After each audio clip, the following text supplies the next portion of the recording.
Good morning. Positive for today.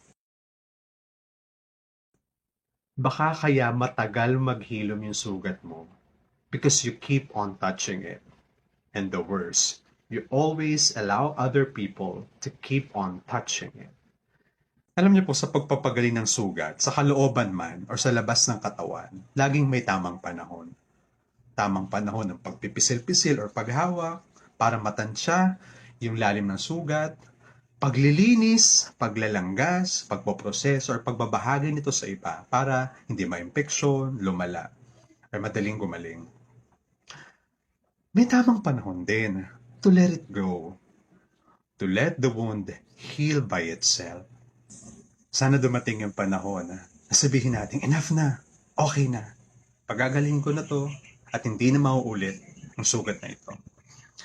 At sana wag nating hayaang ma-involve lahat sa pagpapahilom ng sugat. Meron lang sana tayong isang taong marunong, professional, or mas kayang i-handle yung sugat natin para hindi na ito magkaroon ng maraming komplikasyon. Ang tuluyang pagpapahilom ng sugat ay ang pagpapatawad sa sarili, pagpapatawad sa sitwasyon, pagpapatawad sa iba. Love, love.